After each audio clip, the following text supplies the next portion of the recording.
বিসমিল্লাহির রহমানির রহিম। বাংলা সাহিত্যের অন্যতম প্রধান কবি আল মাহমুদের সাথে আমার খুব হৃদ্যতার একটি সম্পর্ক গড়ে উঠেছিল এবং তাঁর জীবনের একেবারে অন্তিম মুহূর্ত পর্যন্ত সেই সম্পর্কটি বলবৎ ছিল। তিনি পরপারে চলে গেছেন, সেই সম্পর্কটি এখনও আছে। এটি হলো আত্মার সম্পর্ক, একজন গুণী মানুষের প্রতি ভালোবাসার এবং বিনম্র শ্রদ্ধা নিবেদনের সম্পর্ক।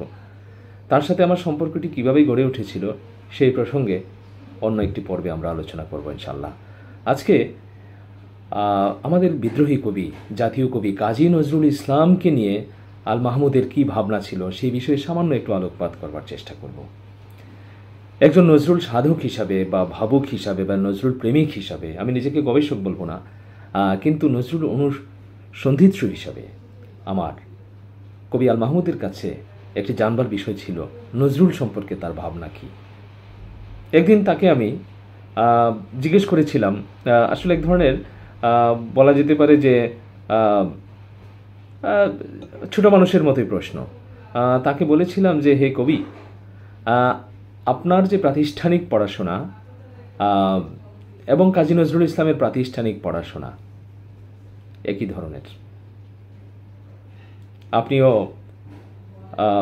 এসএসসি পাস করেননি বা পরীক্ষা দেননি, কাজী নজরুল ইসলামও তাই।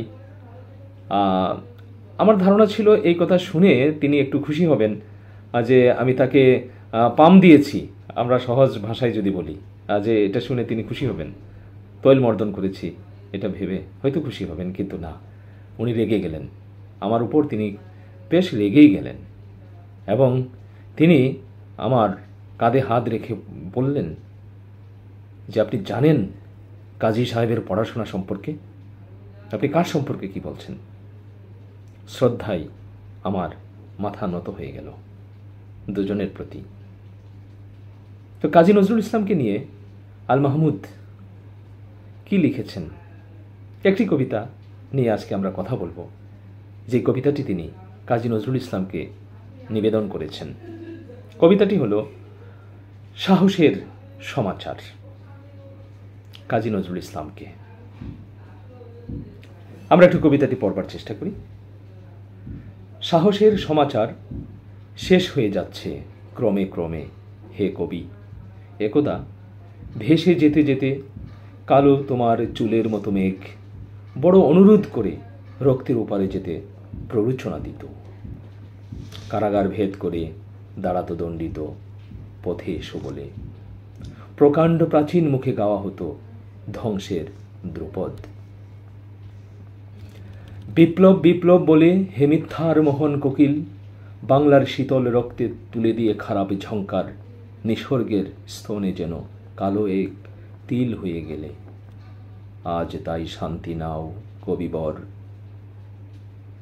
নাও এ হলুদ শুকনো মাংসের স্তূপ, ঢাকো প্রেম মলিন চাদরে যেন না গড়াই রস সংক্রামক পাড়ার নিঃসার। অথবা বধির হও যেন কোনো সঙ্গীতের সেদ না জমে ললাটে, আর এক বিন্দু এখন শটান শুয়ে পড়ো নিয়তির তীরবিদ্ধ মত্তবাস পাখি।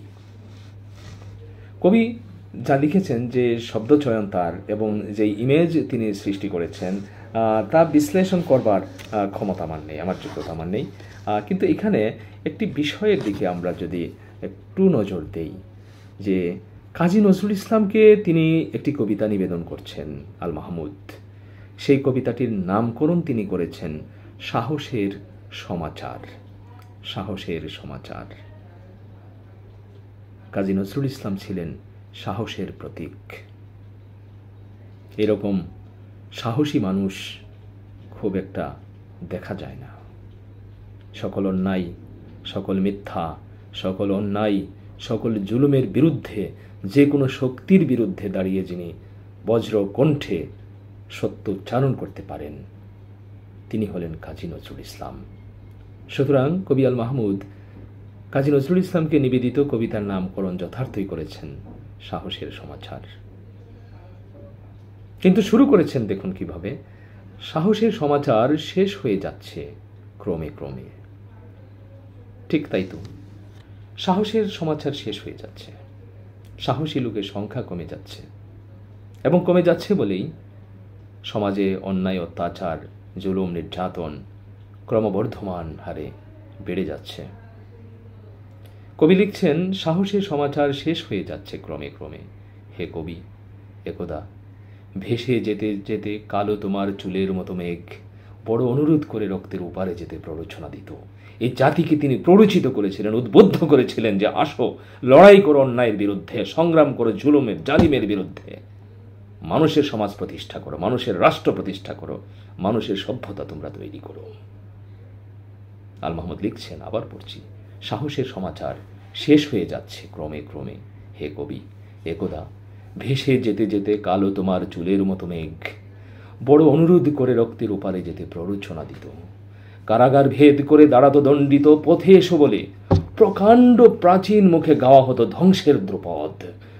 কবি লিখেছেন, ধ্বংস দেখে ভয় কেন তোর, প্রলয় নতুন সৃজন বেদন, নতুন কিছু সৃষ্টি করতে হলে ধ্বংস করতে হবে। মনে রাখতে হবে, কোনো বার্ধক্য কখনোই কোনো সংস্কার বয়ে আনে না, সংস্কার আনে তারুণ্য। তরুণরাই শক্তি, তরুণরাই আমাদেরকে আশার আলো পথ দেখায়। সুতরাং ধ্বংসের গান গাইতে হবে।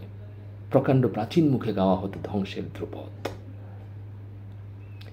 আল মাহমুদ লিখছেন, হয়তো অভিমান করে লিখছেন, যে এই জাতিটাকে আপনি তো চিনতে পেরেছিলেন, এটি আসলে বিপ্লব এর রক্তের মধ্যে নেই। আসলে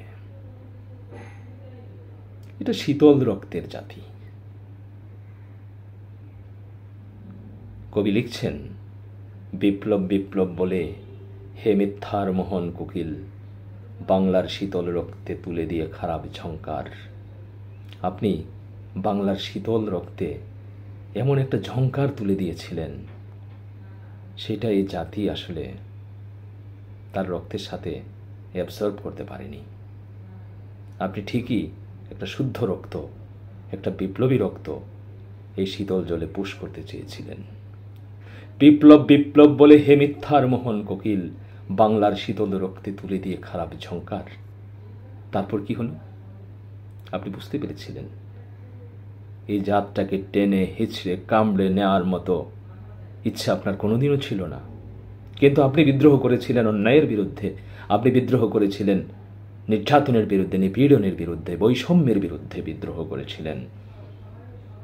কিন্তু আপনার সেই বিদ্রোহের মেসেজটুকু এই জাতি গ্রহণ করতে পারেনি।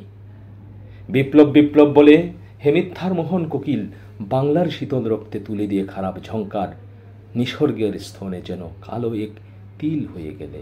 অবশেষে কি হলো? বড় অভিমানে আপনি গোটা প্রকৃতির স্তনে আপনি যেন একটা কালো তিল হয়ে নীরব অভিমানে আমাদের কাছ থেকে বিদায় নিলেন। সকলের বেদনা আপনি ধারণ করে নিসর্গের স্তনে একটি কালো তিলের মতো হয়ে রয়ে গেলেন আপনি ইতিহাসের পাতায়। আজকে এই কারণে কবি আল মাহমুদ উপসংহার টানছেন, কবিকে বলছেন, আজ তাই শান্তি নাও কবিবর, নাও এ হলুদ শুকনো মাংসের স্তূপ, ঢাকো প্রেম মলিন চাদরে, যেন না গড়াই রস সংক্রামক পাড়ার নিঃসার, অথবা বধির হও যেন কোনো সঙ্গীতের সেদ না জমে ললাটে আর এক বিন্দু। এখন শটান শুয়ে পড়ো নিয়তির তীরবিদ্ধ মত্তবাজ পাখি। আপনি তো নিয়তির তীরবিদ্ধ এক মত্তবাজ পাখি। প্রেমেন্দ্র মিত্রের কথাও মনে পড়ছে, নজরুল সম্পর্কে যিনি বলেছিলেন, বিধাতার এক সুর বুঝি করেছিল কত ভুল, তারই নাম জানি নজরুল। বিধাতার একটি সুর ছিলেন আপনি, কিন্তু এখন আপনার সংগ্রাম তো ওই জাতি বুঝতে পারেনি, গ্রহণ করতে পারেনি। সেই অভিমানে এখন আপনি বরং শটান শুয়ে পড়ুন নিয়তির তীরবিদ্ধ হে মত্তবাজ পাখি।